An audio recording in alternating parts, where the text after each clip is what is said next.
Hello, welcome to our town hall, Losing Local Control Over Wireless Permitting, Part 2, offering grassroots advocacy tips.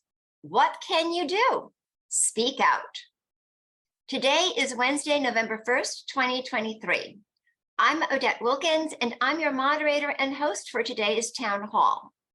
I am co-founder, president, and general counsel of Wired Broadband, Inc.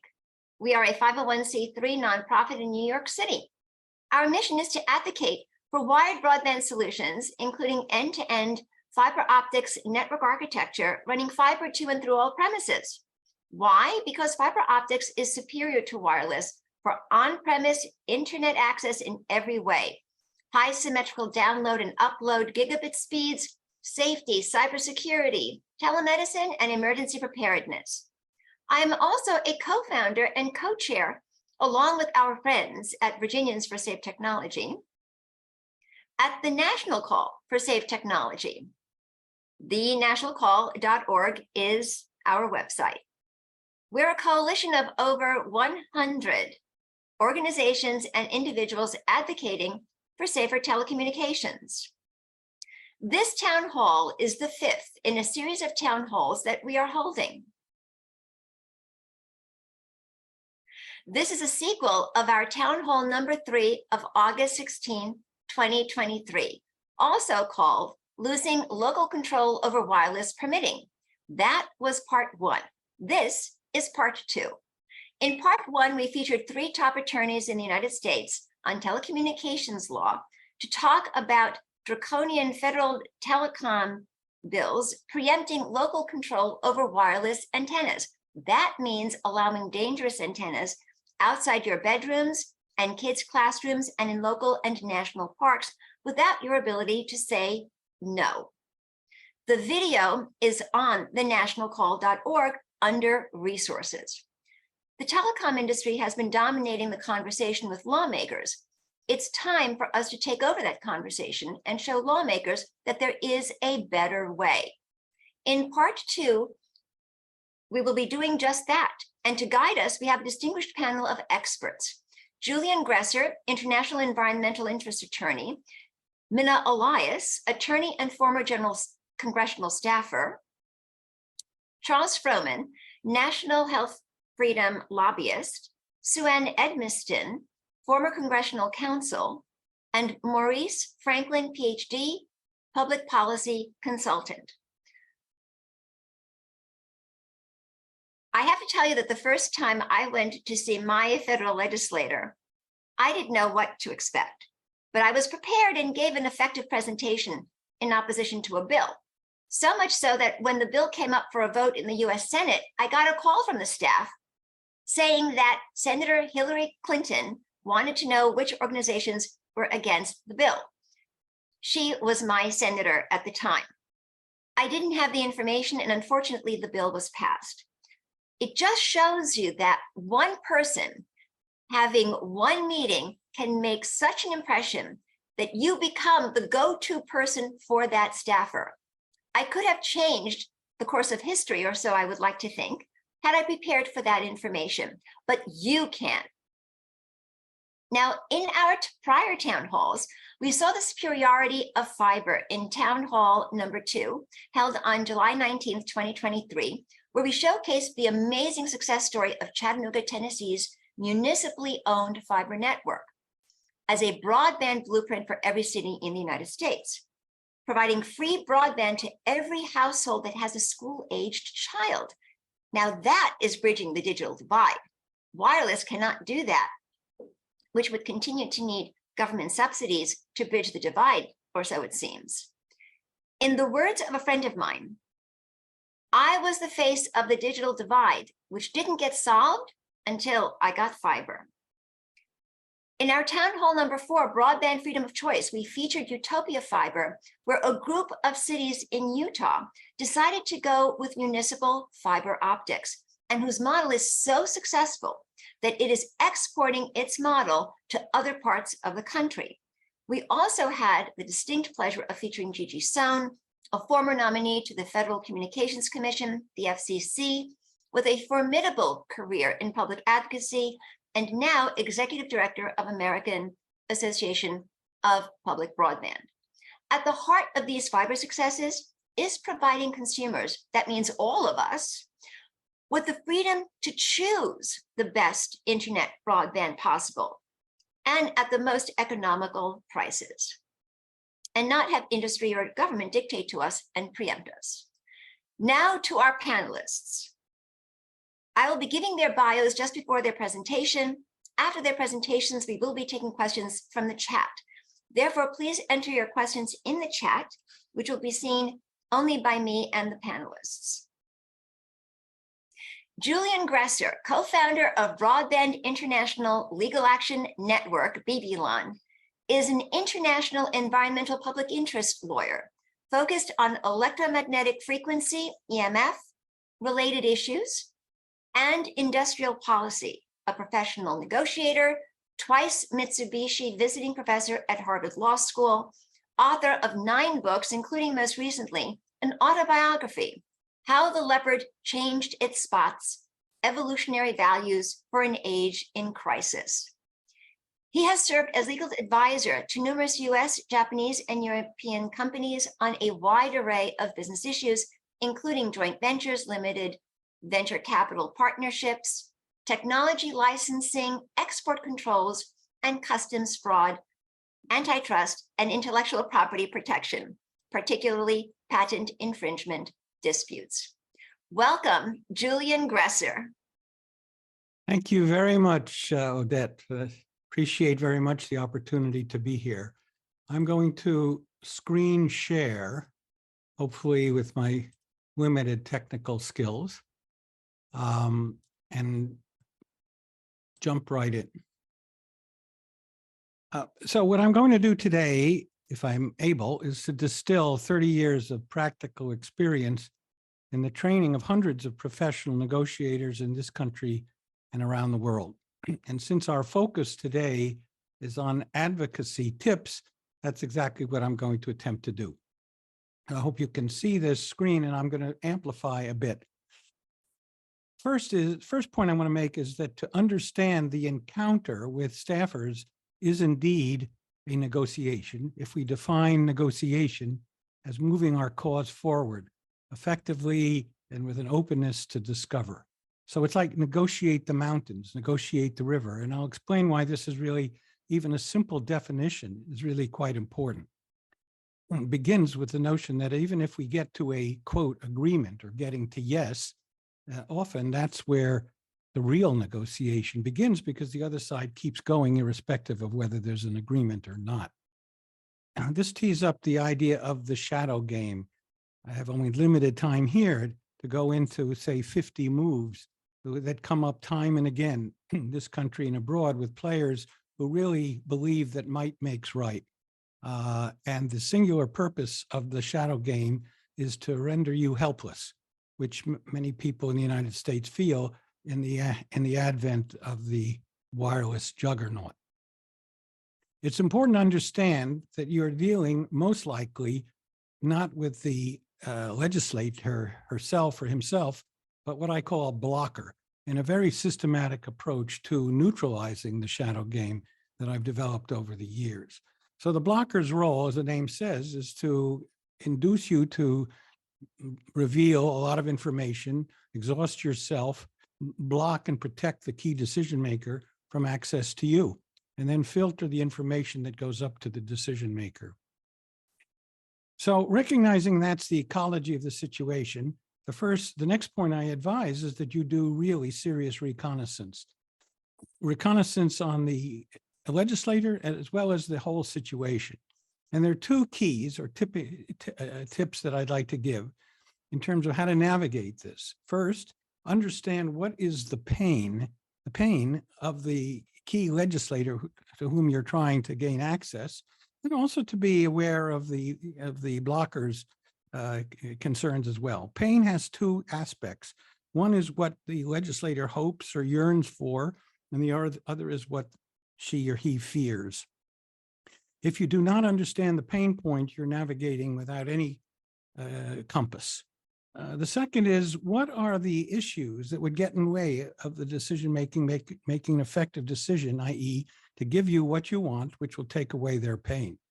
So you really have to understand it's your responsibility or our responsibility to understand what are the key issues, what are real problems, what are their deep concerns, and be prepared to address them in your meeting as the opportunity opens with the staffer. I urge you to prepare a action log. That's your plan for this negotiation. And it begins with what you really want in it. Put it down in writing and drop all assumptions of what you think is not possible for this meeting, not to be inflated, but just to be sure that you're coming in touch with what you deem and your teammates feel is key. Your mission is always the pathway by which you earn what you want. And it ought to be in the world of the other. In other words, how what we're proposing will take away their pain. In doing so, I urge you to drop all assumptions, identify them and drop them. This is really important because it illustrates that negotiations are really the main negotiation is your inner negotiation with yourself. We limit our perceptions through assumptions, and indeed the purpose of the shadow game is to implant false assumptions and false expectations, of which the most obvious one is that wireless is going to solve the digital divide when it caused it in the first place. And the second is that it's safe, which it isn't. But this same principle applies to ferreting out our own assumptions. I would urge you to prepare one pain question. That means the question in the world of the other that either helps that person see a possibility to solve problems or some looming serious issue that's going to come right down upon them. Here's an example. I would emphasize that you frame your question as an interrogatory. Now, I understand you have limited time there, but this helps to frame the dialogue and tease up the talking points that you probably or should have prepared. I would emphasize the interrogatory. You don't have to see it as though you're putting the other person against the wall. It's much more often politic to frame it as a rhetorical question. For example, how does the bill ensure cybersecurity, especially at the local level, if the regime of massive cell tower densification permitted by this ordinance passes? So what we want them to do, for example, if you're meeting with a staffer and the bill involves cybersecurity, is to help them understand this bill is going to produce a national security issue because local communities are going to be vulnerable. So it kind of sets the stage. They don't have to answer it, even if the point is that it sinks in. And if you use phrases like, how are we able to cope with the problems of cybersecurity from massive and so forth and so on. In other words, you soften it by making it rhetorical. I'd focus and tailor your presentation around the pain question. So if you're going to present a series of talking points, rather than just sort of list them out, you try to frame it in the context of the central framework that you've established with this critical pain question in their world. Listen, and now the real point of this is to listen, not just sort of spill a lot of information. Listen and tend deeply with your mind, but also with your heart, which is a very intelligent organ. And listen, the key to this is presence is all, that you be fully present, to listen carefully. This will automatically send a signal to the other person that you're an authentic person, you really care what they think about, and you're here to try to impart really important information. If you learn something really important, 3+ it. That's the key point. In other words, don't let it go in one ear and out the other. Pause. It's okay to pause and focus and just say, let me make sure. I think you're making a really important point. Can I just make sure I heard that correctly? And then one more time, but in a more subtle way. Be sure to try to reach an agreement as to what's going to happen next. Perhaps they'll say, yes, I'll take it up to the legislature. And you say, well, I really appreciate that. When might we talk again? And when would be convenient? Because the important point is that you're actually building a relationship with these with these staffers. As I mentioned in the beginning, the negotiation doesn't end with an agreement. It's a continuous flow. And so you're continuously building intelligence and a relationship with them. They can be very helpful in giving you key information and channeling the key points you're trying to make to the decision maker. I would, and to conclude, I'd like to encourage you to think of negotiation from the perspective of what's called Kaizen, continuous enhanced performance. Once you have this script, as I've laid out here, it's very simple. You just ask yourself, did I accomplish my mission? If the answer is yes, great. Then what you do is you try to understand what are the secrets. If you have a sense it didn't go well, try to understand what, if you just play it again like a football, basketball round, try to understand what you did, where it might have gone south, how you might have recovered, and so forth. Share your action log with your team members, and from them and from your analysis, the next best move will then emerge. And so the point is that the negotiation is ongoing. So that, as I say, summarizes about 30 years of work in about 10 minutes. If you would like to go deeper, the book that I've written on this subject is called Piloting Through Chaos, the Explorer's Mind. It's at this link. I'm happy to hear from you at Julian Gresser 77@gmail.com. And I hope this creates a framework, because you have a number of real experts who have many hours of dealing in negotiations, in lobbying with the Congress. We have a critical set of 50 bills, but I hope this framework of understanding this from the perspective of negotiation may be useful to everybody in this call. Thank you, Odette. Thank you, Julian, for that wonderful presentation. And so basically, we're looking for the pain point, ask questions, and engage with the staffer and build an ongoing relationship, and just continue that until we can get to our results. Yeah, and deep listening is key, even though I know we have talking points, because if we're just focusing on our talking points, we will miss some of the gold. Correct. All right. Well, we're going to hear from others who are going to tell us more specifically how they have done in convincing people and what they can share with us in terms of their successful actions.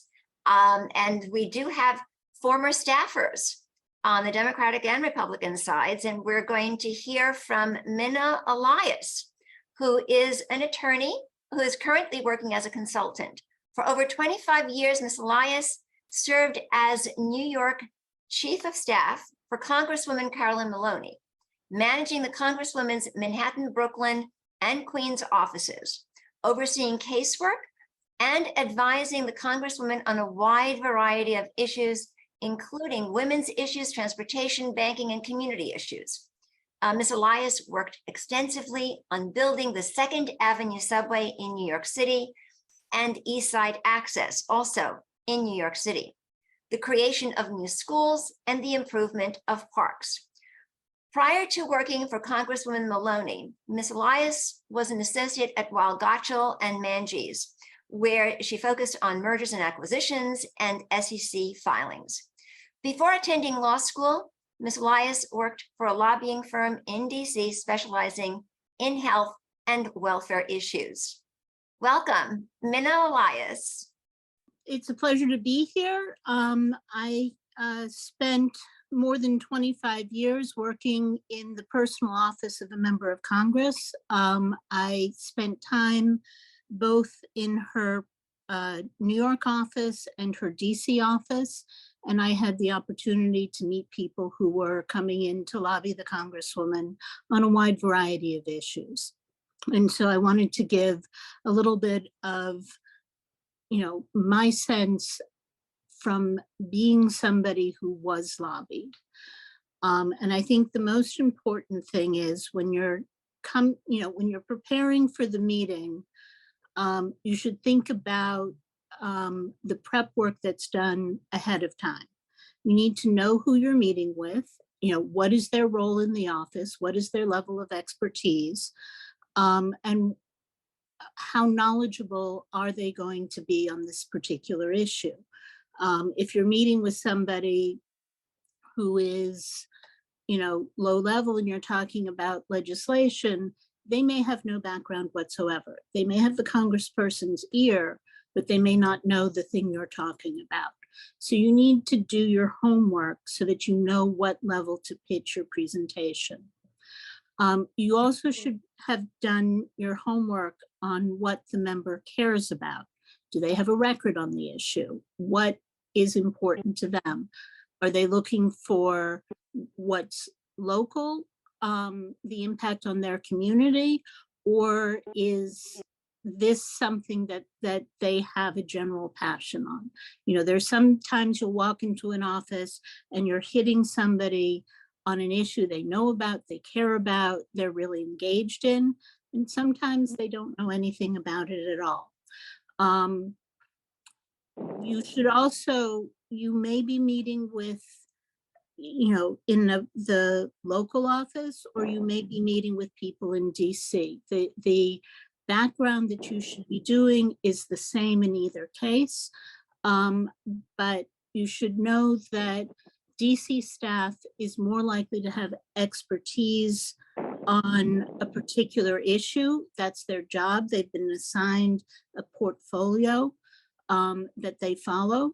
And so they go to hearings, they review legislation. They're the ones who probably have a bigger sense of things, but they may not know the member of Congress as well. The local staff has a very tight relationship with the member of Congress. And they tend to spend nights and weekends with them. They tend to go to their house, have meals. It's a different kind of rapport. And so you may be talking to somebody who knows less, but has a better relationship. The relationship is stronger. I also want to talk about the fact that when you're talking to a DC office, there's a difference between personal staff and committee staff. Every member of Congress has a personal staff. And within that personal office, the issues generally are divided up so that everyone develops a little bit of expertise on certain issues. If you're talking with somebody in a committee staff, they probably have this one boss and they know their issue well, but they don't necessarily, have a relationship with your member of Congress. You're coming in to build a relationship with whoever you're talking with. You should approach this as if this is the first time you're meeting, you're getting to know one another. If it is an ongoing time, then you can refer back to, times in which you've had meetings in the past. But the most important thing is your goal is to get them to care about what you care about. And the more personal the relationship, the more comfortable they are, the more likely they are to care about what you care about. You're going to come in with a limited time. You should make sure that your presentation is concise and thought out so that you're not taking up more time than they want to give. And that's why you should know what you want to say, practice it ahead of time, think about, who's going to say what. If you're coming in with many people, make sure it's not so many that you're going to overwhelm the people you're talking with. I'd say probably no more than 7 or 8. You should always start off with introductions so that the person who you're talking with knows who you are and why you're there and what your interests are. But you should also remember that the likelihood is you're the expert on whatever it is you come in to talk about. They may have a general sense, they may know something, overall, but the thing you care about, they probably haven't spent as much time as you have in thinking about it. So don't be afraid to tell them the basics. You start with the basics and you build from there. Know what you want the person to take away from the meeting. You should have one or two or no more than 3 points that you think that they should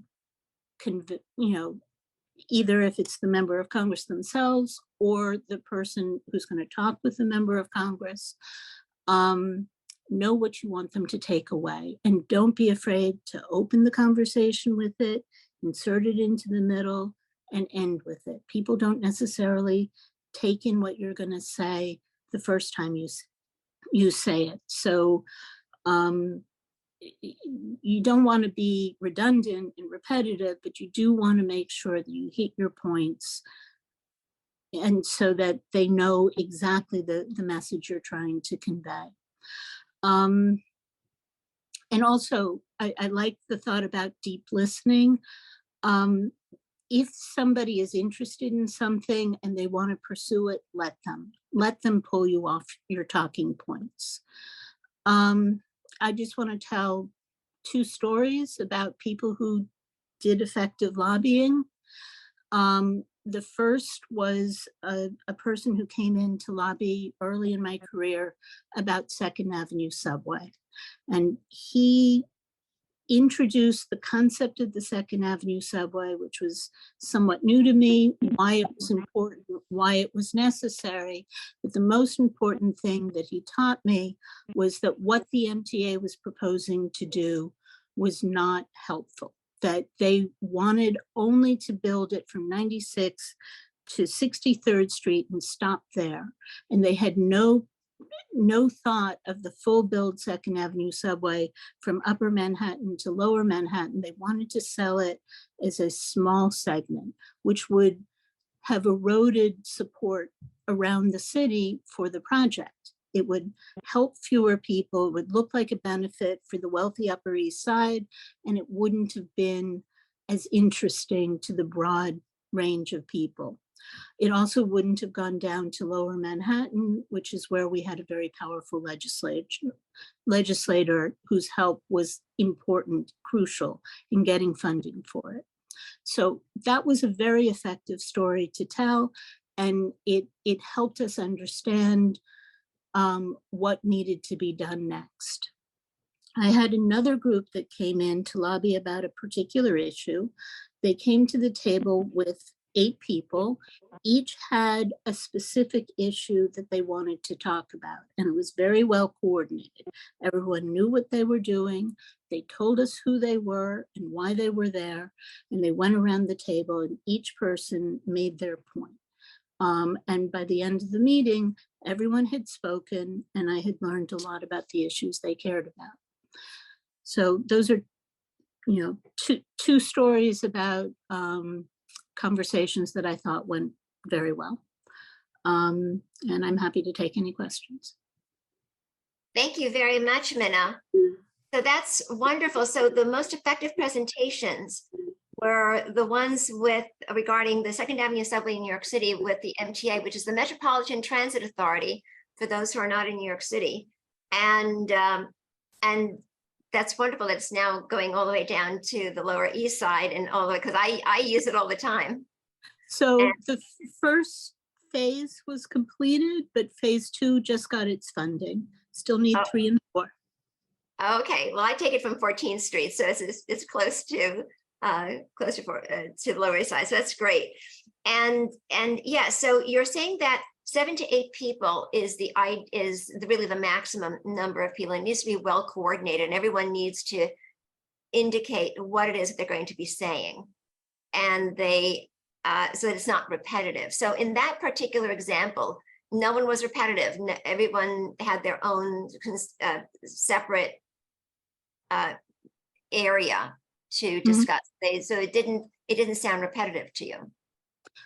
First of all, I understood why every person was in the room, because they all had something that they said. And it was, each issue was a different one. So I learned a lot from hearing them. Not every presentation lends itself to that, but for this particular group, it was effective. Okay, that's wonderful. Okay, well, it's good to see how individual people can make a difference. Does it make a difference if on the Democratic side, let's say if there's a particular argument that's very important for the Democratic side to make to a congressperson who is Democrat or a congressperson Republican?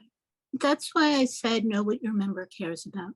Okay. Know what levers will work for them. So if you're talking about, a particular issue like broadband, if you come into a Democratic office and you talk about issues related to accessibility and cost and community input, I think those resonate. If you go into a Republican office, they may not, their interests may be different. They may be concerned about cost or about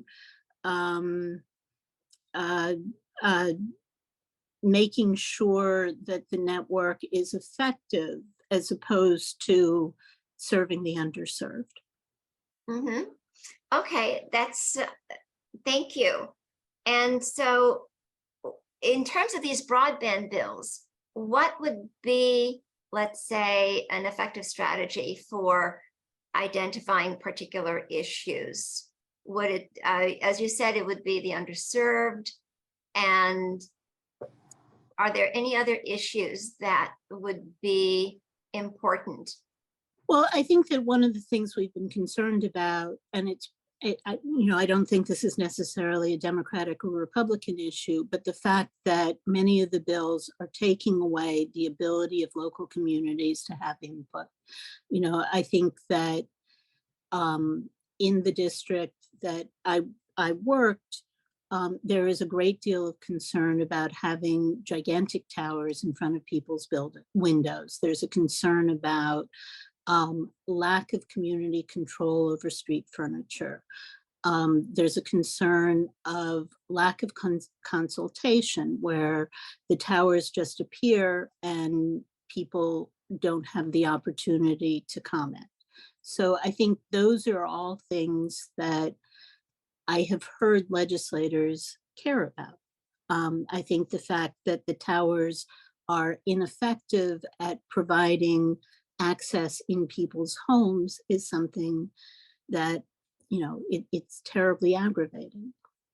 I think that when it comes to some of the legislation you've been talking about, the fact that they're studying old technology as opposed to current technology, that's something that needs to be addressed. It just seems like, why bother passing legislation if you're not going to study what's going forward, as opposed to what, technology that is obsolete by the time you do the study. Yes, exactly. And just so that the audience knows what we're talking about, HR 1123 has to do with allowing the study of cybersecurity vulnerabilities of mobile networks. And when we inquired as to why there was an explicit exclusion regarding 5G, we were told that, the legislation that was originally drafted in 2020 contemplated studying 2G, 3G, and 4G. So when we brought up to the staffer of the person who was sponsoring the bill, that did he know that 3G had already been sunsetted as of last year, and that in 2023 the landscape has totally changed, and now only 4G would be the subject of the cybersecurity study. He didn't realize that. And also the fact that now 5G is becoming more prevalent, and wouldn't it make a lot more sense to now include 5G as opposed to expressly excluding it? We can probably understand back in 2020, there was a sense of wanting to do a voluntary study on 5G as opposed to a mandated study by law. But at this point in 2023, since 5G is supposed to become so ubiquitous, wouldn't it make sense to have a cybersecurity study regarding 5G as well? So that now the legislation only really relates to 4G. And so it's basically outdated and it hasn't been updated. Thank you so much, Minna. We're going on to our next presenter, Charles Frohman. He is the lobbyist for the National Health Federation after graduating in 1988 with a bachelor's in government from the College of William and Mary. He discovered while helping congressmen in the 1990s how difficult it is for idealists to defeat special interest subsidies or the restrictions subsidies impose upon competitors. Charles lobbied for financial trade associations and then worked at the Cato Institute. Charles served a variety of nonprofits as his lobbying clients in the years starting in 2000, including health ventures for pain medicine rights, consumer health reform, and natural health. He was an insider for Governor Johnson's presidential effort and ran his nonprofit, lobbying also for the American College of Healthcare Trustees. Welcome, Charles Frohman. Thanks so much, Odette. Good to be here. And if I could share my screen, let me go to here in the slideshow. I'm going to talk a bit about Republicans and then also Democrats, at least the 20% of them who in presidential polls have expressed support for Robert F. Kennedy Jr. Because this cohort of America woke up during COVID, and that is the leverage that I've been using in my lobbying against preemption on wireless issues. And I'll go right into my 6 talking points here and then open it up for questions. And by the way, in chat, I believe Ben will put my Substack article about this. But the opportunity, I think, around Republicans and some Democrats is the informed consent talking point there. And I agree with Julian, who started this off with the questioning method to gain intelligence on where the staffer stands. Because as Minna said, they're not going to know your issue too well, and they're probably just going to want to take down your talking points, be polite, and then wave you on your day. Whereas what Julian is getting at, I believe, is important. You know, it's something I learned getting my master's to teach high school history in the late 1990s, or was it late 2000s? It's been a long life. That you want to use questions to figure out where these folks are. So I might ask in a meeting, you know, with a Republican, especially, you know, did you support Biden's vax mandate? And obviously most of them will say no. And I said, so you supported informed consent, correct? So do you think informed consent is an important matter when it comes to wireless? So a question just to make them think. They may not answer, that's okay. As Julian said, you're just trying to plant the seed, let the question sink in. And in the Substack, you'll see I write this out in depth. The second talking point is, you know, in the last Congress, there was a bill that would have tracked and coerced vaccination that died because the COVID momentum was turning against the government's mandates and requirements. What did you think about that bill to track and coerce a decision acceptable to the government? And, you know, as a lobbyist for the National Health Federation, I have been working with members of Congress on informed consent issues around vaccines and other health freedom issues on pollution of our food, land, air, and medicine and elsewhere. So to me, it's all the same health freedom issue. Wireless is just one aspect of health freedom. And then I say, well, you know, the wireless preemption efforts will enable tracking and coercing of our behavior, especially when you bring in the World Health Organization preemption efforts. And then I ask, you know, are you concerned about mass surveillance? And all of them are. The polls are like 90% of the public is up in arms about losing their privacy. And in the course of the conversation, of course, I'll mention, fiber is secure. It doesn't have that insecurity vulnerability that wireless does. A lot of Republicans are co-sponsors of a bill to leave the WHO. The appropriations bill has an amendment to defund the WHO, the World Health Organization. And if you're following that issue, there are preemption provisions in the Pandemic Preemption Accord and the International Health Regulations that, as a signatory, we would have to accept those amendments that are pretty frightening. That would get to vax mandates to travel, digital ID, misinformation, censorship. So that resonates with Republicans, maybe some RFK Democrats as well. A lot of people like what RFK is saying, me being one of them. And then bail out the states, they haven't heard that before. You are bailing out the states by interfering in their issues.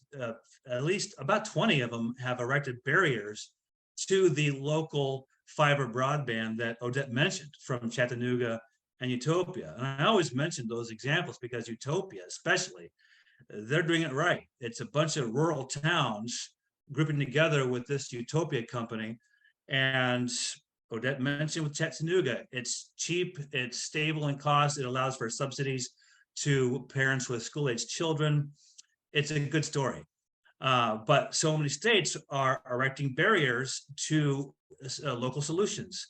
And then, of course, there's an infamous lawsuit called the Irregulators lawsuit, which exposed millions and billions of malfeasance around money that was supposed to go to fiber to the premise. So, without getting into too much detail, just mentioning Chattanooga, Utopia, this lawsuit, planting the seed that, hey, the states are in a mess. You're going to bail out the mess they created. Finally, regulatory capture. The FCC for 2 years now has ignored an order from the federal courts to review 11,000 pages of scientific evidence of biological harm to humans and the environment. That's a lot of studies that the FCC is ignoring. Can you think of a more blatant example of regulatory capture? And did we not just see that kind of capture with COVID and the FDA and CDC? So that's my slide. Those are my talking points. We got to take questions. I explain these in detail in my article and highlighted in yellow. I assume it'll be put in chat here. I'll respond to other things other speakers said. There's a lot to discuss in the Q&A. We're all here to help you as you help us. The takeaway from this Zoom, by the way, is for you to schedule a Zoom with your telecom staffer, your congressperson, your senators, any members in your state who are part of what's called the Freedom Caucus. They're the best ones, in my opinion, from the COVID, who are most amenable or accessible via these arguments. And you don't have to do the talking, just get the Zoom scheduled and invite Odette. She'll invite me if she thinks I'll be valuable. Thanks so much, Odette. Thank you so much, Charles. That was wonderful. And so it's interesting, the different perspectives regarding how you approach Democrats as opposed to how you approach Republicans. So as Minna was saying, you have to know who it is that you're talking to. So with respect, for instance, to the subsidies, I was at an Energy and Commerce Committee hearing a few weeks ago on the subject of rural broadband. And there was a lot of partisan discussion regarding the government subsidies that are being given to individuals who need broadband, but those subsidies are mostly going to wireless connections. And the contrast to Chattanooga is that because they're municipally owned, it's a municipal fiber network, that they're the ones who are leasing the space to the providers, not the other way around. And therefore they have set up a revenue stream so that they can afford to actually provide free services to each household that has a school-aged child, as opposed to getting a handout from the government. And wouldn't it make sense for the Republicans to not support the wireless infrastructure, because they would like to see an end to these subsidies, particularly it's because they were put in place during the COVID era. And therefore now that has gone and the Democrats want to keep it. But to keep it means that you need to have wireless, and the Republicans don't realize that if you keep wireless, you're going to have more subsidies. Yes, Odette, and those are some of the important matters that you and I discovered in our conversations. And it reminds me of Julian's point about learning from failure, because the more meetings you have, you learn what matters to the staffers and the professional staffers on the committees. This was a conversation you and I had that is important. And I have that in my last talking point there under regulatory capture, corporate welfare. Julian mentioned the phrase industrial policy. Through the capture of the FCC, the telecom is getting all these taxpayer subsidies for building out not just fiber, but also wireless, which is what they want because it's going to allow them to monetize our data. And you used the word, Odette, obsolescence, the guaranteed need to upgrade this equipment that doesn't last as long as fiber. Fiber has a life of a half a century. And how long does an antenna last? 5 years? About that. So give or take, but the point is there that you're not going to cut the cost of deployment by replacing fiber with wireless. You're going to guarantee a need for taxpayer subsidies forever. And you mentioned Chattanooga's subsidy from its own end for families with school kids. That's not a taxpayer subsidy. That's from the fiber network itself. So that's an incredibly important point, because Republicans are looking for areas to cut government, cut spending.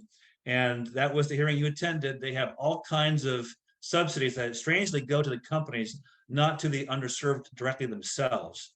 That's another discussion.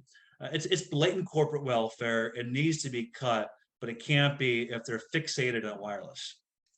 Right. And so I just wanted to explain to the audience that by obsolescence, we're talking about the built-in obsolescence. There's built-in obsolescence in wireless technology. And the reason for that is because that's the way telecom companies make their money. It's a guaranteed revenue stream. So by sunsetting the prior generations of wireless, so by sunsetting 3G, it means that people who had a fully functional 3G phone and had no interest in proceeding to 4G or 5G are now forced to buy a new device.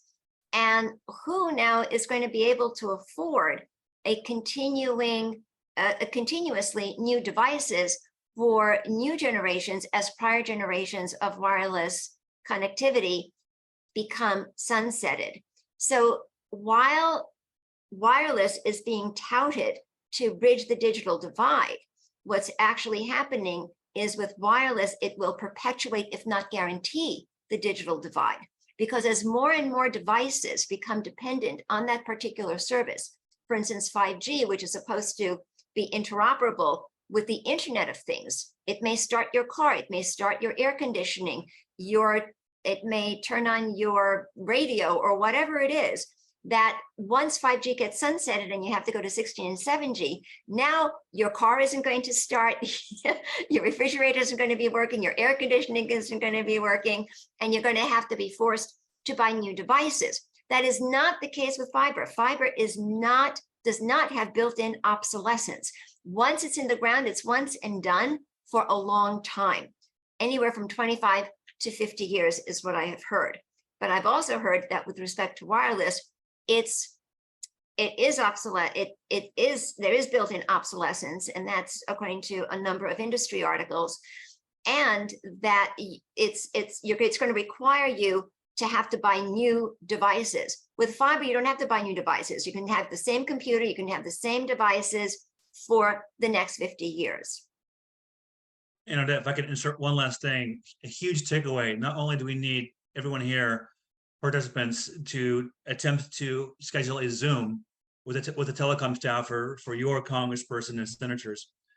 But also, please click my article in chat right now so that when the Zoom ends, it'll be open. The first part of that Substack article is a link to my client, National Health Federation, which will allow you to send an email with ease right now, today. We need emails. That's the artillery that you need in grassroots advocacy. And then you need lobbyists to go in there one-on-one. Anything you can do locally in your district office with your members, like Minna said. She raised a good point. When I was a staffer, the local district staff did have a different relationship with the member, which could be actually better in some cases, because a lot of us policy staffers would go from office to office and not have that personal connection with the member as well as the district office staff did. So anyways, thank you very much for that. Thank you. And yes, it's very important to actually make a meeting, schedule a meeting with your legislator. It's not enough to simply send an email and then they just send you a form letter and that's enough. That's not going to change their minds. What you want to do is you want to change their minds, have an ongoing dialogue with them. And Charles and I are certainly available to discuss the issues in depth, but the constituents are the ones that they're going to really be listening to. And if we are invited as guests of the constituents, then the legislators will listen. Thank you, Charles. Next, our panelist, Suanne Edmiston. Spent more. Suanne Edmiston spent more than a decade serving as congressional staff in the U.S. House of Representatives. A native of Western Pennsylvania, she started her service on the Hill in her home district and later served the 4th District of Iowa and the 1st District of Texas, most recently serving as Deputy Chief of Staff and Chief Legislative Counsel. Suanne earned her bachelor's in International Affairs and Political Science from the George Washington University and her Juris Doctor from Regent University School of Law. Welcome, Suanne Edmiston. Thank you. Thank you so much for inviting me to be here today to share some of my best tips for effectively engaging with members of Congress and their staff. Some of these were definitely covered by others today, but I think the repetitive points are probably particularly noteworthy. Like Charles, I worked for Republican members, but I think on the whole, the advice I have today is less substantive on the issues and more of a bipartisan nature as far as the approach goes. Most of my career to this point has been serving in personal offices for 3 different Republican representatives on the House side. And I was doing that until January of this past year. Although most of my Hill experience was legislative, policy, and legal in nature, I started as an intern out of law school, actually, which I consider to be a great blessing because I've had the opportunity to gain the vantage point from most positions within a congressional office, starting with the front office. And that leads me to my first tip. Always be nice to the front office staff, and it definitely pays dividends over the course of your relationship with the office. And if you haven't figured that out yet, you definitely will. I think there's a second point there as well, is that it's important to understand that regarding the Hill, and especially on the House side, it's a little bit like the Wild West. Every single office is structured differently. So until you're either working in a particular office or you're otherwise extremely well acquainted with them, things are oftentimes not as intuitive as far as who handles what. One quick example here is a director of administration who might also handle the schedule for the member, which is a very important role, and also effectively be a policy advisor because they spend so much time with that member, though all the title says is director of administration.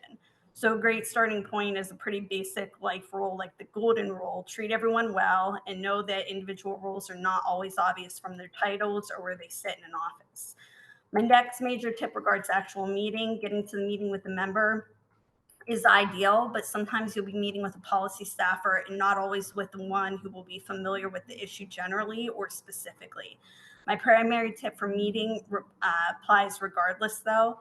Be concise in your delivery, allow time for questions like others have said, and ideally have something like 3 or 5 bullet points with facts and asks that you can put in the member's hand directly, or give the staffer a couple copies and directly ask if he or she can hand it to the member directly. Whether a one-page document or a small card, it should be succinct and have contact information, preferably a phone number and email address right on there so they can contact you if they want to. The context here is that the House member personal offices, as opposed to committees, operate at a very flurried pace, particularly when Congress is in session and the member is in town. There's a lot of juggling going on. And for this reason, timeliness and efficiently managed meetings will almost always court goodwill and help to build a long-standing productive relationship with members and their staff. Because time is always in short supply, making supplementary documents and asks clear, user-friendly, and concise makes it more likely that they will be reviewed and utilized. To paint the picture a little bit, the dynamic has changed quite a bit after COVID. Pre-COVID, though, it wasn't uncommon for individual staffers to sometimes take 15 or 20 or more meetings during the course of a week. Depending on what you do, that may or may not sound like a lot, but it amounts to a quarter or more of a normal week spent actually in the meetings. For members, there are even more meetings, commitments, and restraints on time. When you consider that most personal office house staff are generalists, regardless of their position, the less time they have to spend out of a meeting figuring out the issue and why it is important and communicating that to the boss, the more effective the advocacy will be. Things still hadn't picked up to pre-COVID levels when I left in January, but friends on the Hill have told me that they have picked up considerably since then, over the course of this past year. And Odette had posed an important question, I think.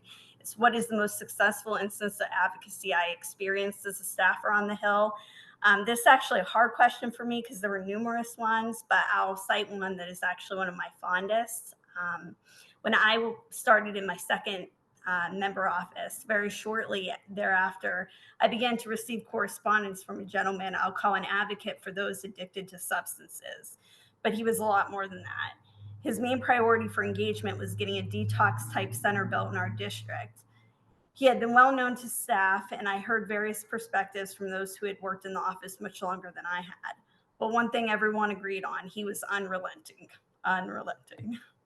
The written correspondence continued, and after establishing contact, he started coming to our office every single time he was in DC.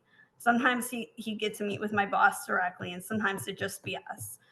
I was even able to meet him for coffee when I was back in the state in the district one time. So our professional relationship continued, and in the end, through a collaborative effort, that detox center was built, in fact. It made the headline news because it wasn't a reflexive collaboration for the media, apparently, but it was the right thing to do for everyone involved. And I think the point there that others have touched on too is communicating why should the member care, why should the staff care. There's a lot going on at all times, and there's a lot of concerns in the day that we're living. So why does this particular issue require time and attention when the time is limited and the attention very divided? That gentleman actually passed quite suddenly. And 2 days after his death in 2019, the center officially opened its doors. And by the following year, my boss was leaving office and our staffers were all moving in different directions. However, in writing this, I checked the Facebook page for the center, and among the many heartfelt reviews, this one struck me. A gentleman said, "They saved my life. They got me off the streets and off of drugs. I reside here, and I thank you." We've all moved in different directions, but the good of that collaboration, and most importantly, this man's advocacy is literally saving lives even after his own death. So I'll just leave it on that. I hope it's encouraging to you. I know this work gets really hard from all sides and it can be really demoralizing, but in my experience with perseverance on all sides, the fruits of labor do come in time. Wow, thank you so much, Suanne. I was really touched by that story. It just goes to show you that you can really touch the hearts and minds of staffers, especially when you're unrelenting. Absolutely. Yeah. But that's really important. You know, what they're going to remember probably even more than the the content of what you told them is how you made them feel. Yeah, I agree with that. And, you know, some people, and this gentleman in particular that I was thinking about, he was just really expert at that. He was very much in touch. It's hard to explain not knowing him, but he was very much in touch with his own emotions. So he did that very effectively. Whereas I feel like for a lot of other people, maybe a lot of us, it's harder maybe for some people, but it is a really important thing. Well, yes, because a lot of people who, especially for the first time, are getting in touch with their legislator and the legislative staff are scared because they feel as if they're not important as a constituent, that their legislator it has such a level of stature that they can't approach them. And that's the farthest thing from the truth, because they want to hear from constituents. And it's not until you actually dip your toe in the water that you realize, oh my God, they really do want to hear from us. Now, sometimes they don't want to hear from us, but that's okay, because we still need to let them know that they do need to hear from us. But it's so important to build a personal rapport. And I think that was so successful in terms of what I did with Hillary Clinton's staffer, because I realized that this was a civil rights issue, and I connected it to the issues that were important to them. And that was particularly my angle, and it succeeded, because by the time I finished presenting, and I was very well rehearsed, by the time I finished presenting, I could see that her hair was standing on end about how horrible this bill was. And that's when I got the call unexpectedly asking, who are the organizations who are opposed to it? Because it was going to be passed in the Senate by unanimous consent. And unanimous consent just simply means that one senator has to oppose it. And if one senator opposes it, it does not go by unanimous consent. And I could have been the person doing that, except that I didn't have all the information, and I was very new to the issue myself. And so I didn't have that information. But what was very important was that was my very first meeting with a federal legislator. And it was my very first presentation. And yet I made such an impression that I could have had her lead to a no vote on that piece of legislation, and that legislation would not have passed. So that was a lesson learned for me. And the lesson is you have to be very well prepared, and you have to have all of the information, all of the organizations who are opposed. You'd have to have all of the information current and be on top of the information. So that's, thank you very much. And thank you so much for sharing your experience.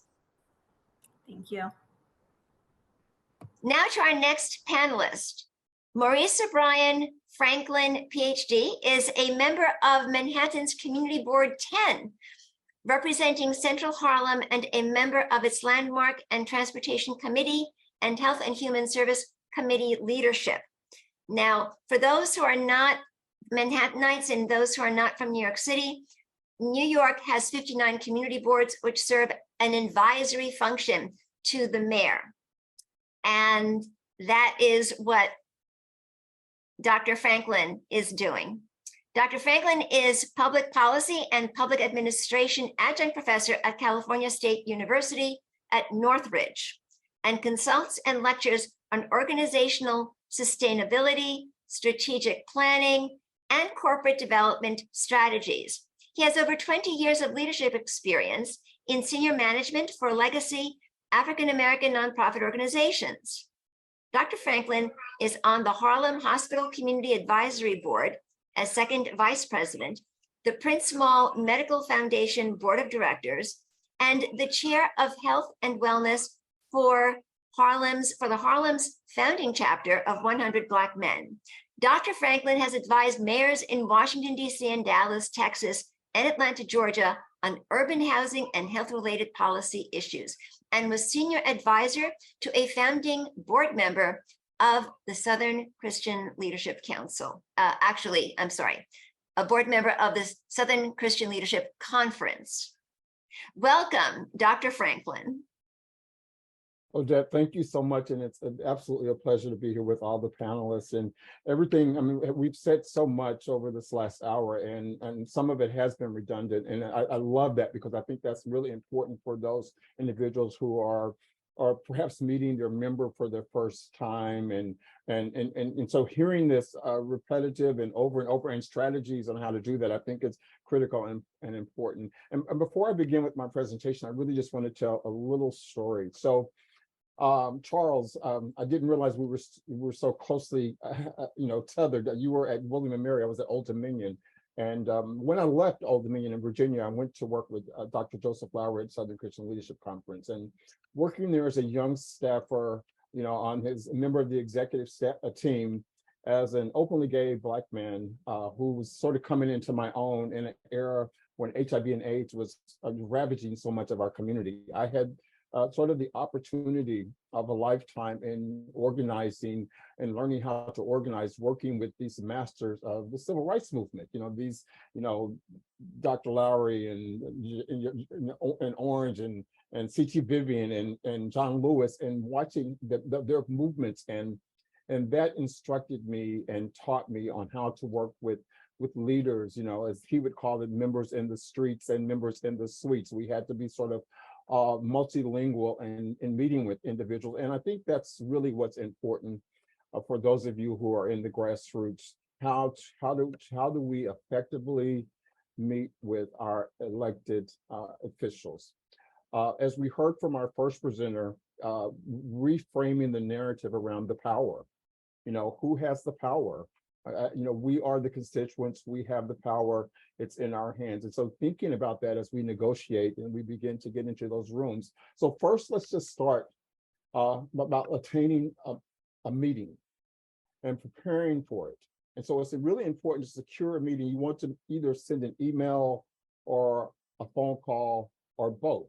And I think what's really important is if you're in the district, and I'm talking about within the local district right now, not necessarily Washington, D.C., but if you're in the local district, if you know someone, or if you're a regular voter and you may know that individual. So calling into their office, scheduling that meeting, that's important. And keep in mind, this in-person requests are often the best way to meet with your elected official. So Zoom is okay. We did that during COVID, but it's right now we want to try to get into in-person meetings. You want to be prepared, be concise, bring compelling materials to the meeting. Odette has prepared some important and some impactful messages. And so we have talking points. So you're bringing that into the meeting, a single page letter of introduction with detailed information, with follow-up information. Now you want to plan for a small group. So I disagree a little bit around the 7 number. I would suggest something a little bit smaller, but maybe 3 to 5. But you do want to make sure that you're bringing individuals into the room who have a stake in that district and who perhaps have different messages and different points of attack around the issue. Remember to ask for at least 30 minutes. But in most cases, I would suggest that be prepared for it to be a little less, but ask for a 30-minute meeting. Arrive early, conduct some research, understand, where that member is on that particular issue. So we'll want to know where they are on this issue. Once you arrive at the meeting early, our next step is what's the effective meeting approach? If there are 7 people in the meeting, decide who's going to be the stage manager. Introductions of all the members present. Maybe someone's going to bring a compelling story. Someone will talk about how this may affect their neighborhood. If there are some landmark issues involved and you want to talk about that, bring that to the meeting. The approach is to help them to discover where you have shared interest and influence. If there's issues that are relevant, express your position request the support, and inquire about their position on this matter. As the meeting concludes, you want to identify the next steps and commit to specific follow-up actions. That's, I think, the critical part of the first meeting is the follow-up. If you may get the member, they may be already in agreement with you on that issue, but then you want to follow up through the vote, through the budgeting, from the House to the Senate to the Congress. You want to make sure that you are constantly giving them the information and the critical information that's necessary. You may be the expert on this issue, as it's already stated. And so it's important to kind of establish a sort of vet decorum and the culture and understand what information and advice and expertise you're bringing to that member. Next slide. So as you can conclude, or excuse me, as lawmakers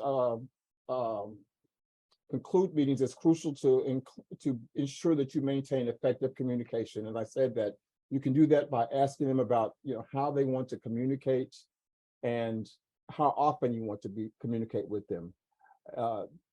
And I think, let's see, I did want to conclude with one story, Odette. I wanted to talk about Harlem Health and Hospital Corporation and how we meet with our legislative members.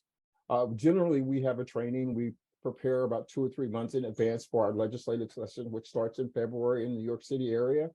And so I represent, the community of Harlem. We'll have 4 to 5 members on our team. We will meet 2 or 3 times as a committee. We'll talk about the important issues of the state and what's budget, how it impacts our hospital, our specific hospital, how it impacts the Health and Hospital Corporation as a whole. And then when we meet with our legislative leaders, each one of us will take a particular legislative item, an issue that we think is important, whether it's a budget rescission, it has to do something with indigent care, whatever that issue is, we're specifically talking with our member to make sure that they understand the issues, that they're supporting us, and if they're working with any other members that perhaps are not on board at this particular time. And so that we're constantly working with them, feeding them with information. We believe that we're offering them the expert advice. And I think in many cases, our member, unless they're on a specific committee of jurisdiction, they're looking to us for that kind of advice. And so for many of you out in who are on this call, you may be the expert going into that room. And so arm yourself with the information, identify who has the personal story to share. How it's going to impact your local community. What's the environmental impact in your neighborhood? On seniors, on the elderly, on youth, and urban communities. You want to know what that looks like in rural communities. What is that impact going to be in your community? So that you're sharing a personal story that can one-on-one directly impact that member. As a young military Navy man, I was one of the faces of the campaign for military service back in 1993 and 94 during the Clinton administration. Walking up and down the hill from April until the middle of August when we ended up getting Don't Ask, Don't Tell. But I remember every day walking onto the hill. Sometimes with Greta Kammermeyer and others, we would go into the hill. Sometimes my mother would come. Sometimes I would bring my uncles who were World War II and Vietnam era veterans. They would walk the hill with me. Depending on the member, I would have different people who might have a different message. And maybe it was around unit cohesion. Maybe it was a different message that they wanted to share with the specific member in the state that they were from. But we tried to find and tailor a message that we thought that would reach that member. We didn't win that case then. We got Don't Ask, Don't Tell. It took about another 16, 20 years to get the military, gays and lesbians in the military. But the point of the story is that it was critically important to do the homework and to continue to work with those members and educating them, and that the arc of time, got us to a point of fairness. In this case, I think we have not just have time, we have the time, but we have the research, we know issues, and of course we have professionals like Odette and Charles who are adept and are sharing with all of us their expertise around this issue. So again, Odette, I want to thank you for the opportunity to share my story. And I would like, if you wouldn't mind, sharing the PowerPoint and sending that out in an email so that others they can look at that, and anything that I may have missed in sharing in the slides, they can take that and work with that in their own time. Absolutely. Thank you so much. And we do have the advocacy tips that you put together, and I made just some small edits, and it's really great. And I've included in the chat the link to the national call and under the advocacy page. And we do have your advocacy tips included there. We also have included the fact sheets for 2 categories of of federal bills, one having to do with national security and cybersecurity, and the other one having to do with more general federal bills. And in under resources, under the nationalcall.org, you will find the town halls, all our previous town halls that I mentioned before regarding Chattanooga and Utopia Fiber, as well as the town hall with the 3 attorneys that we held. And this town hall will also be on the nationalcall.org under resources.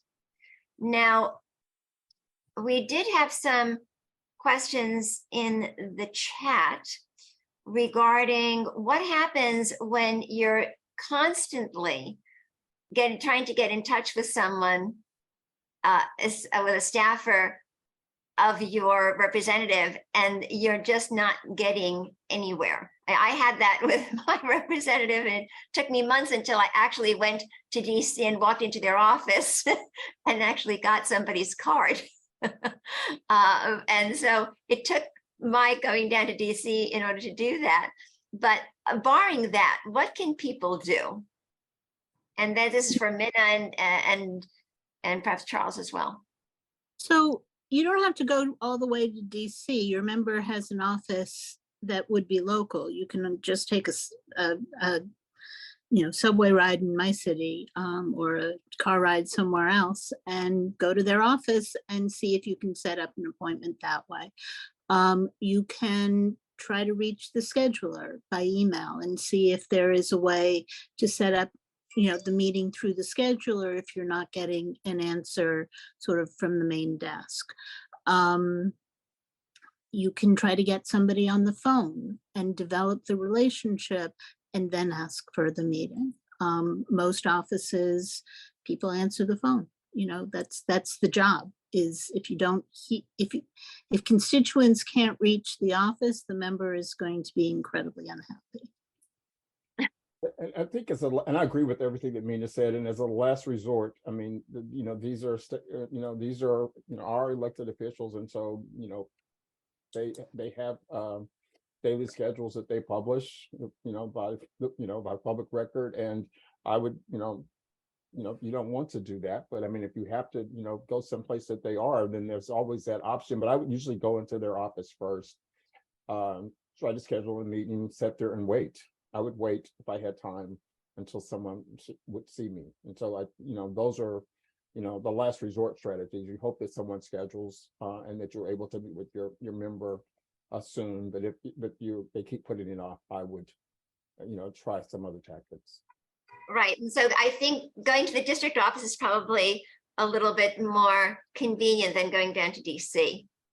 Can I answer that? Yeah. Or that also at some point it might be that your member just isn't on your side with the issue. I have a pretty good rapport with my congressman here in Virginia, but he's not going to lift a finger for this issue. But there may be politicians elsewhere in your state who will. So I would say, expand your idea of your representative in your states, and reach out to a few others. And maybe yours is useless, but the 1-2 districts over is great. that's just as good. If you found someone who wants to go to bat for you, no problem. So that's another option. Okay, well, that's excellent. So people who are adjacent to you, or even within anywhere within New York, for instance, where I'm from, who has some affinity for the issue. Or if there's a member in your state, in much like with Charles described, who perhaps that serves on that committee, then there's that other option. So there are perhaps members within the state who are on committees of jurisdiction that, even if your member is not supporting the issue, there may be someone else, as he just recommended, that perhaps is within your party that's on a committee that has some influence, and that influence may even trickle down to your member at some point. Yeah, It's exactly. also, if you can partner with other people in the district, so when you're calling for the meeting, you're one voice, but if you are part of a coalition, and even if all the better if the coalition has a name, or is a recognized entity in the district, it is another way to get through. Because somebody may say, well, that's just, one person. But if they feel that there is a weight of people who are all concerned about the same issue, they may be more likely to schedule the meeting. Mhm. Thank you. And actually, we had in New York City, I think there was a weight of a lot of opposition against the 5G towers, that the Committee on Technology in New York City, of the New York City Council, decided to hold a hearing in June regarding this. And there was massive opposition, so much so that believe the hearing started at around 1 o'clock and didn't end until after 7 o'clock. And it just went straight through. And not everyone got to speak because of the number of people had to drop off because they had to leave or whatever. But that was quite an impressive turnout. Good. Yes, Julian. Just a perhaps obvious comment, but when I mentioned the shadow game, the system is set up in a way to make it difficult for constituents or certainly the general public to get through.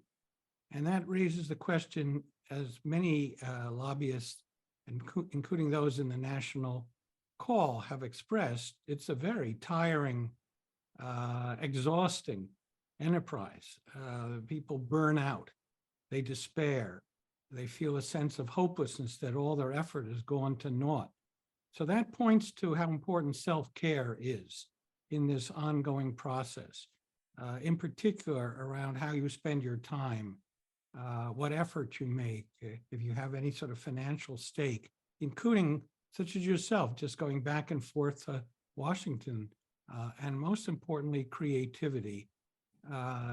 What this program has done is to show where there are certain openings, some points of leverage, which is great. You can imagine if that gets combined with people's creativity, we will be able to move, if not mountains, hills. And Nina's point is very well taken, that you can reinforce your budget, negotiator's budget, time, effort, financial stake, and creativity by artful alliances. And so that gives you leverage. It's not only, it conveys a more the seriousness of the cause, that there's just not you, but others behind it, but it's also a way to conserve and optimize and focus your best energies and creativity. And so all of this, the point I'm trying to make is that the inner negotiation, the system that we're up against worms its way into our own psyches, and with the singular intent of making us despair. And so, okay, well, I don't think anybody's despairing here. So I think we're going to end this, go on a higher note here. Definitely, my going to DC was definitely a high point. I really got to meet a lot of people, and I got things accomplished that I otherwise could not have accomplished here. Really being physically at the hearings was fantastic, because I was able to connect someone who was a witness at the Energy and Commerce Committee hearing with Utopia Fiber and others. And so it's really been fantastic. For me, it's I really reap a lot of dividends by actually being there physically.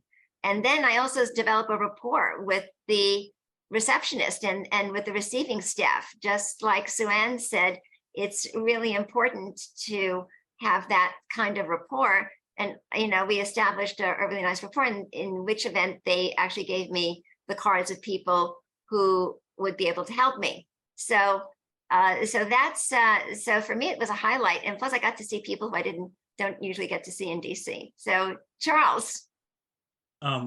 Building on Julian's comment about the system being set up that way and people not getting discouraged.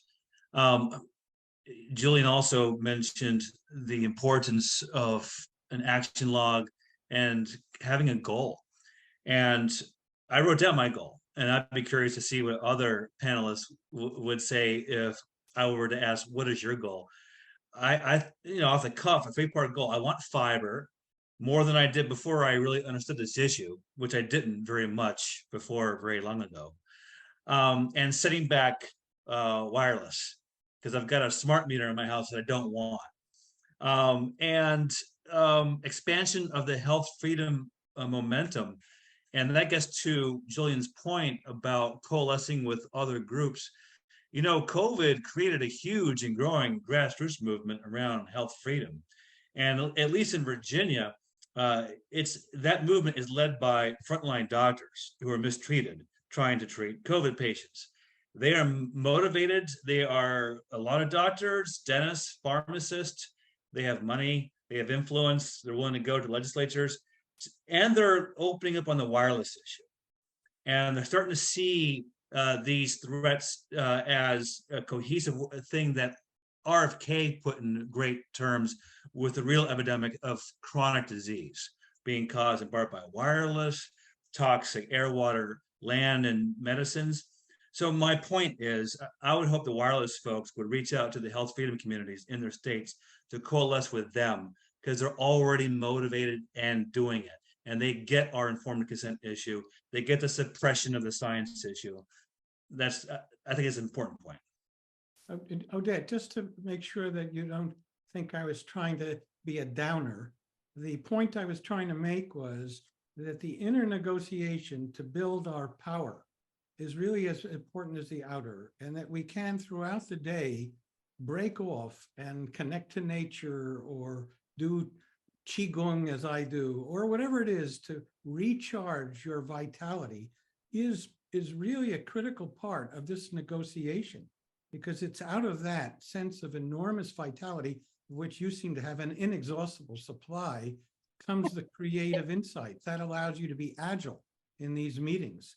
And so I really urge our participants to pay attention, however they want to find ways to break off during the day, not just once, but several times, to continuously get back into the flow. It will really serve them well.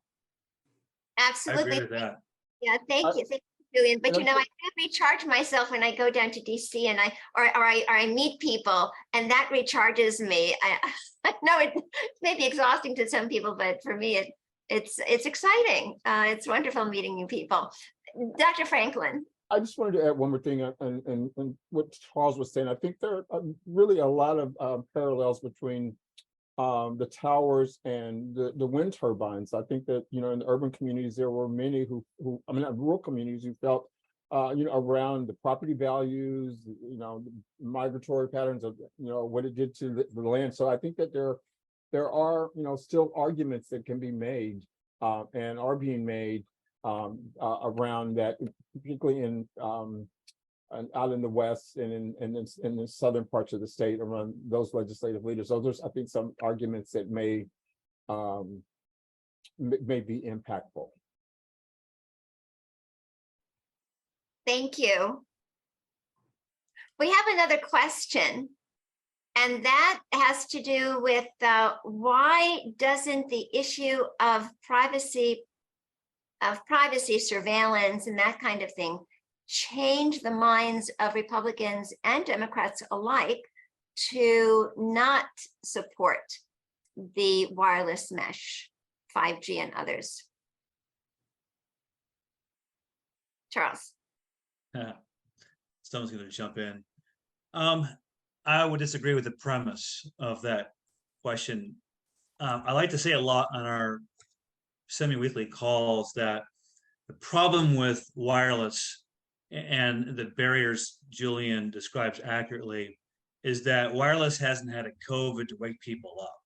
So the Republicans that I've been mainly lobbying over COVID were awakened by the ferocity and cruelty of the COVID mandates and the corruption around it. There hasn't been an equivalent catastrophe to make people care about our issue. So we're going to have to accept this is going to be a long haul issue and effort. So we're going to have to meditate, like Julian suggests, not get too worked up when a staffer ignores us, and just get ready for the long game. They will understand the privacy risks as we educate them. They don't know them. They will understand the national security risks and the informed consent risk. And, maybe Minna has some other talking points for, others that might resonate. Odette and I have found staffers that just don't know this issue, even with members who voted for the bills in the Energy and Commerce Committee. Even some of them don't understand what they voted for. So we're at the beginning of this effort, guys and girls. Thank you. Yes, Julian. Follow on what Charles is saying, 2 points. First is if you never know where to go in these negotiations, you go back to pain. The pain is your safe harbor. Now, it is the nature of this technology, as some people in the chat have pointed out, to addict people. People are at a disadvantage because many people are already suffering from EHS and so forth. So this is, again, goes to this point about recharging. Now, we just released today an international declaration on the rights of children in the digital age, as you know. It is not manipulating to say that children are particularly being signaled out, and young people, for their invasion of privacy. And many of these legislators are not, cold-hearted Scrooges, but some of them actually would realize, because as they say, we're not contriving this. Children are a particular target, and screen time addiction is the intention of a lot of this wireless, particularly social media. So it is not, as they say, but you have to be careful, because people would think, well, you're just trying to use children to make your case, which would not be obviously appropriate or ethical. But here, children are particularly adversely affected along with everybody else. And it's possible that that will be a way to bring home the pain point, is what I'm trying to talk about here. The fact that privacy and surveillance is not sinking in, even though you'd think it was a bipartisan issue, suggests that you have to then ratchet up, you have to intensify the picture. And people understand through images and stories even more powerfully than just a spray of words that help them imagine child being a helpless child, completely vulnerable, unable, without any right to consent or even to know, and the parents themselves are being misguided or manipulated.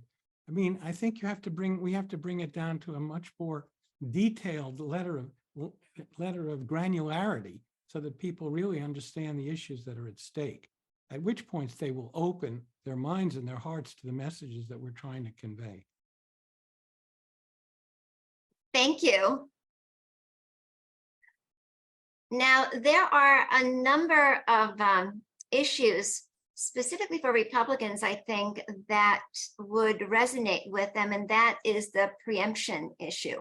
And I'm not so sure about probably the Democrats as well, but I think that there's a big issue with respect to local control, maintaining local control, that and to minimize government intervention, that would probably resonate very well with Republicans. Is that correct, Charles?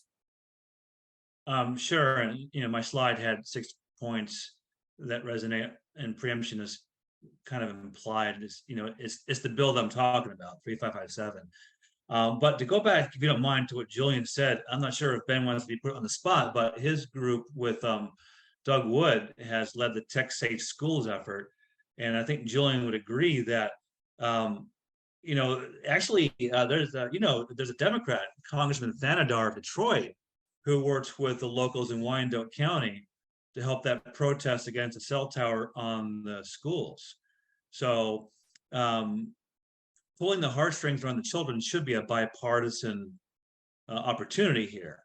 Senator Blackburn of Tennessee had a bill to go after the algorithms used with the tablets that kids are using, which is related in terms of safe tech for kids. But I think we should have a town hall just on the risks of our kids from this wireless mesh and all the tangents from that.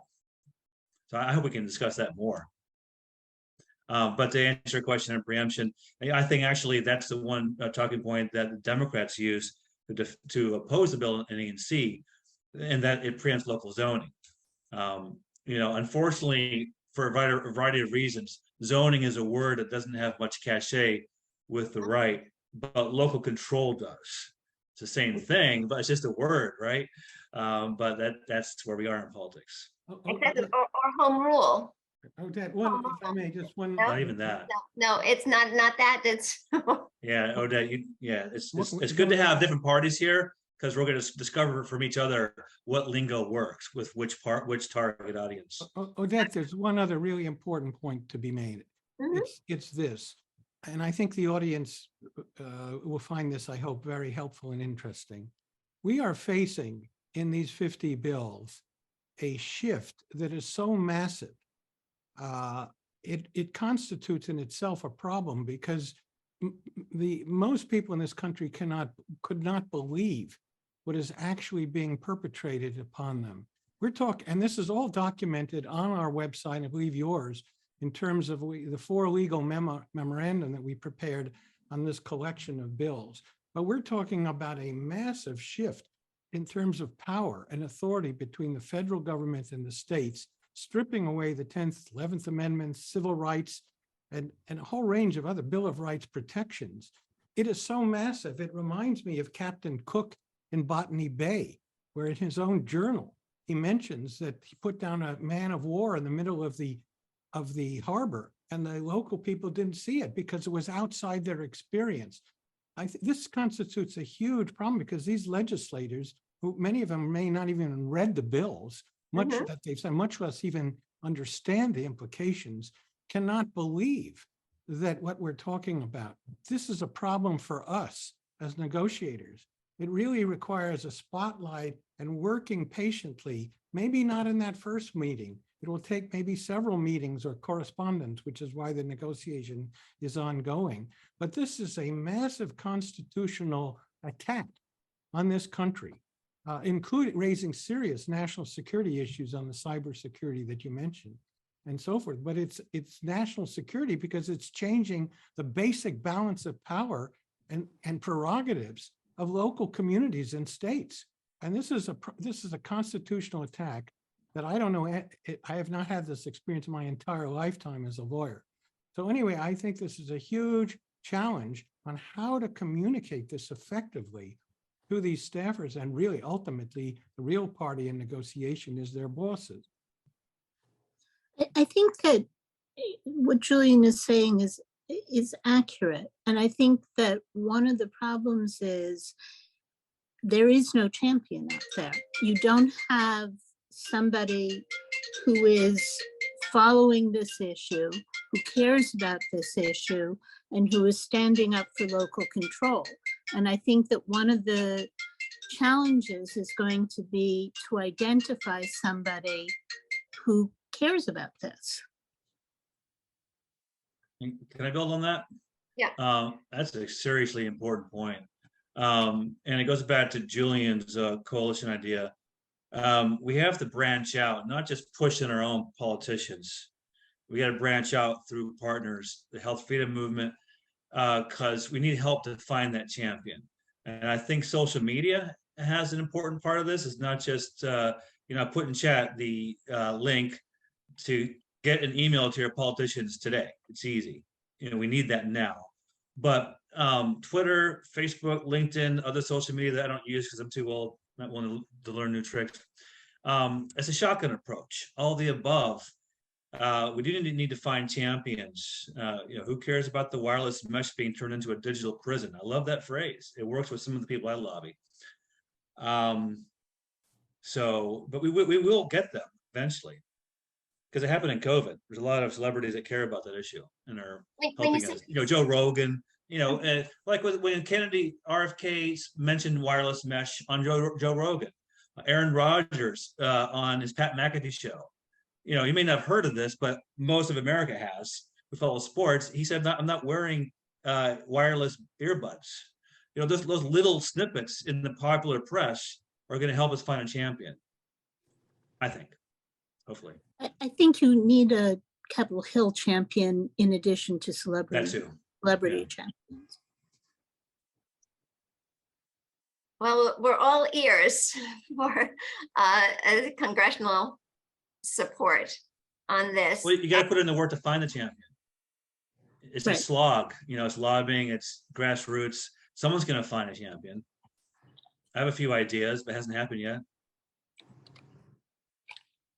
Okay. So just to let the audience know, we do have the fact sheets for the government, these federal telecom bills, and they are at the nationalcall.org, thenationalcall.org, and it's under advocacy. You'll also find the advocacy tips that Dr. Maurice Franklin was reviewing, and also in greater detail, also on the same website, thenationalcall.org, and that would also be under advocacy. So be sure to review those, and under resources under the same website, you will find the town halls that I was referring to before, and you will also find this town hall once we put it up. So Ben, do we have any other questions from the audience? Yeah. Okay, and so the questions are,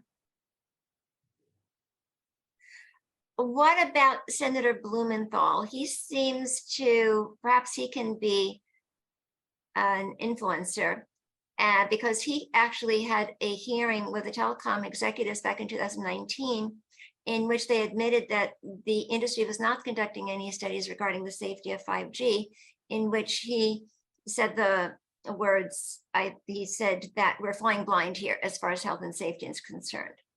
So how about Senator Blumenthal, and how receptive do you think he would be? Odette, I think you know this, our wireless has leaders in every state that have been lobbying this issue for a long time, fighting cell towers. And I think the Connecticut folks have experienced Blumenthal backtracking since his wonderful hearing from several years ago.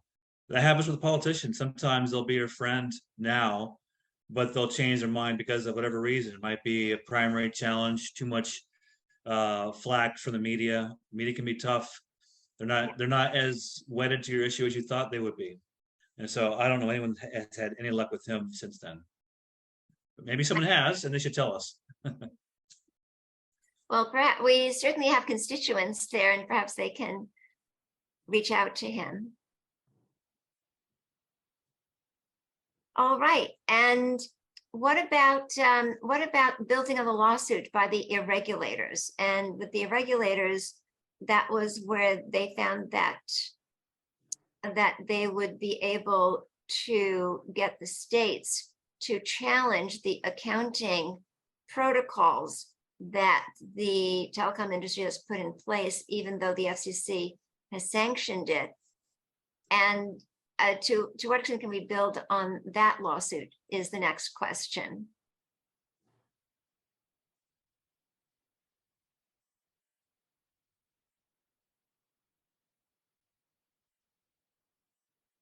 it's a little bit difficult to answer because it's still something that's the theory that's forming. And so we're going to go on to another question. And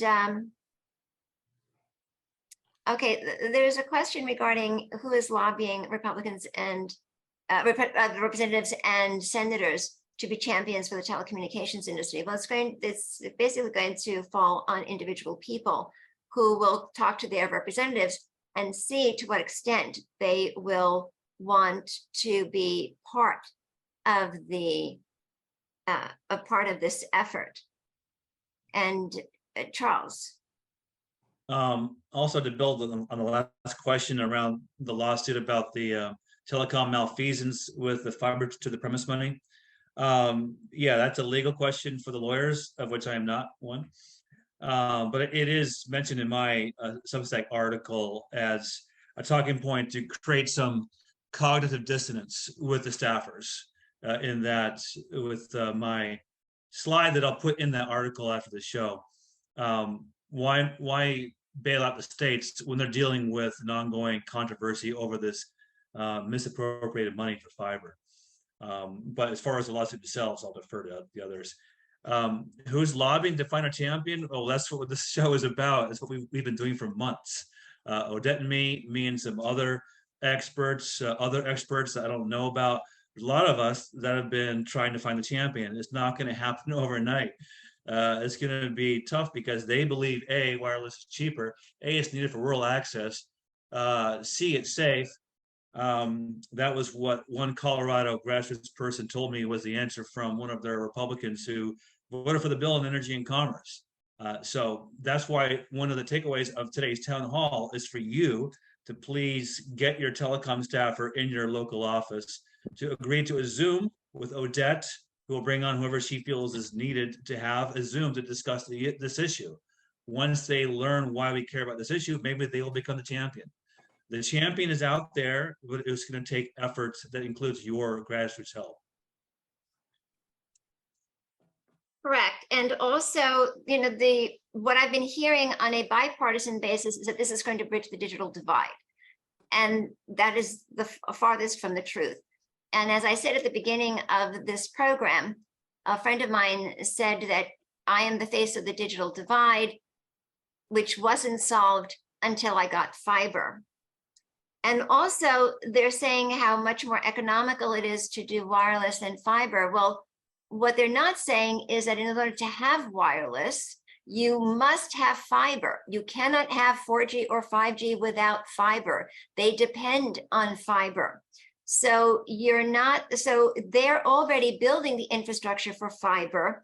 And what they're talking about is actually the cost of the last mile, which can be 20 feet, 500 feet, or a mile away from where the main juncture is for the fiber optic cable.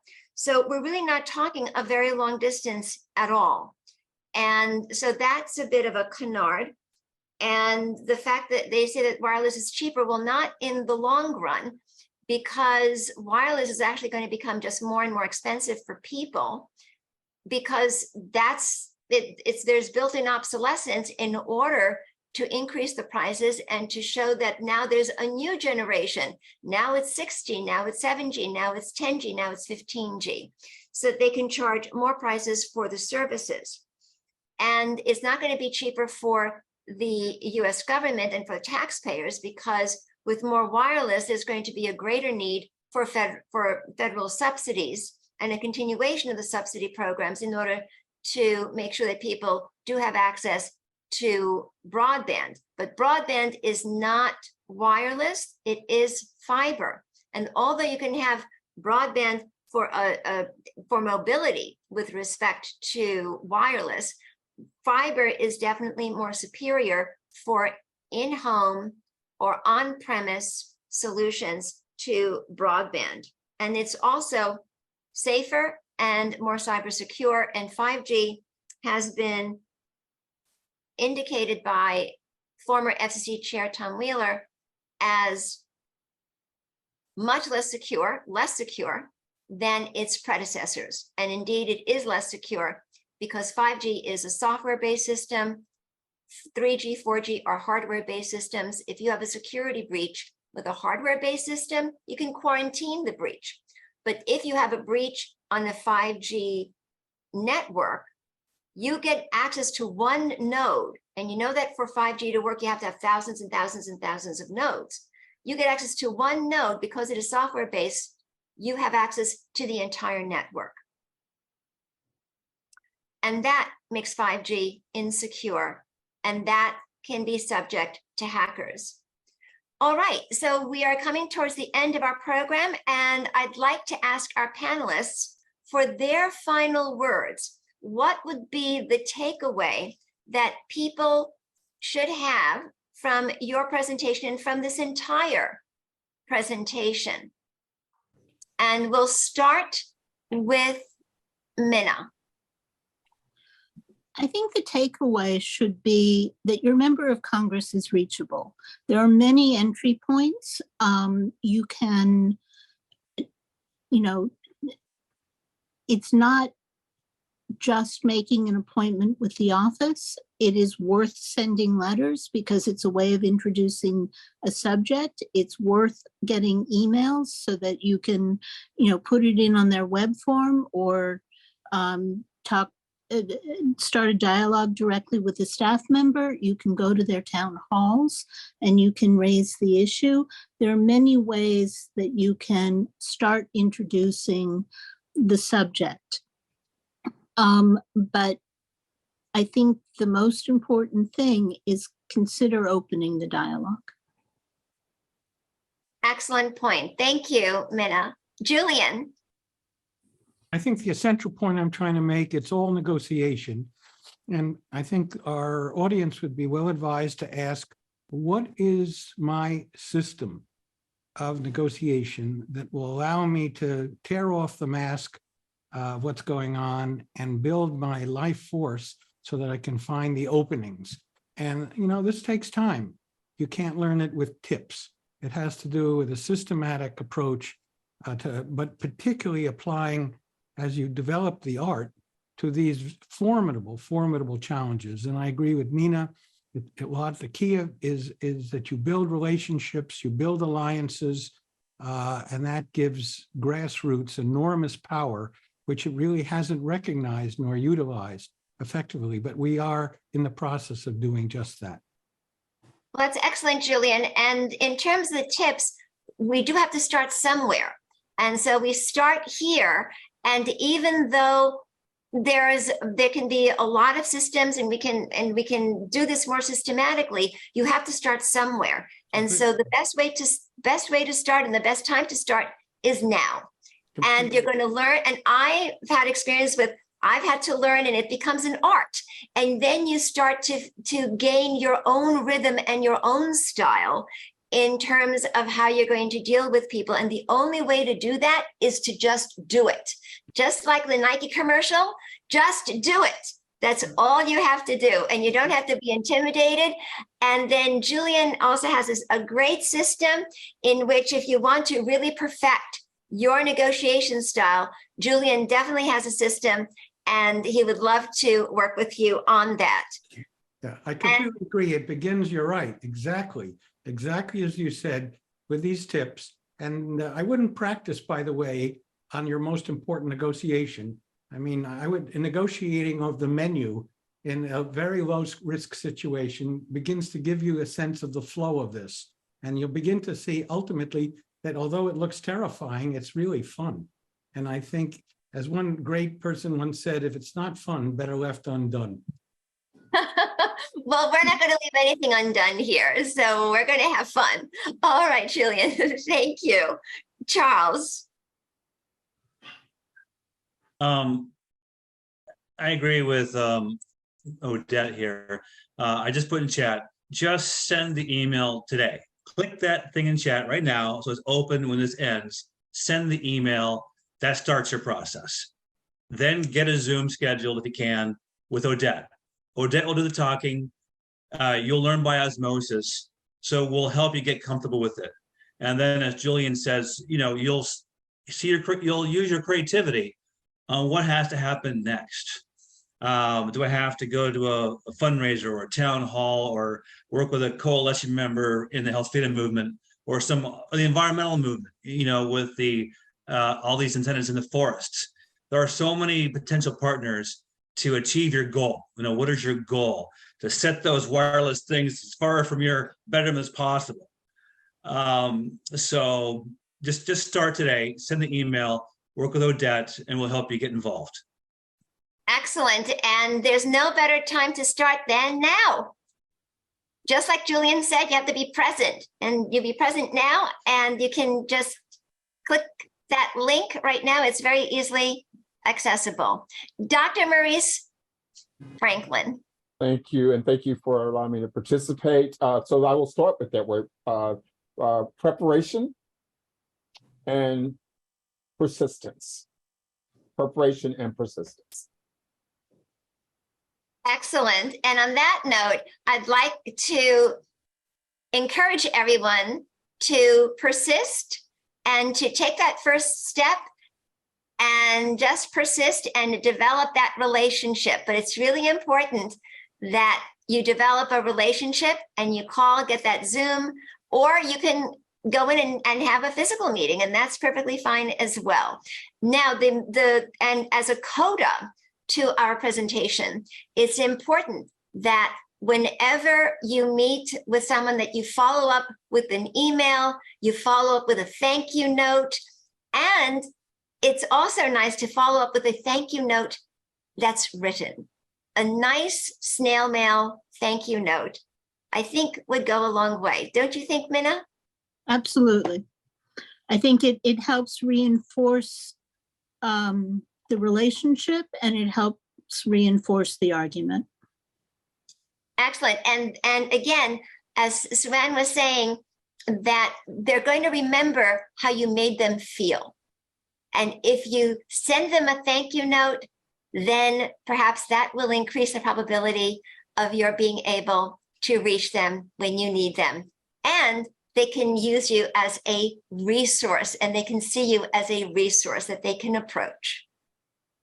So thank you very much to all of our presenters, to Julian, Gresser, Minna, Elias, Charles Frohman, Suanne Edmiston, and Dr. Maurice Franklin. Thank you all, and I hope this was informative. Take care.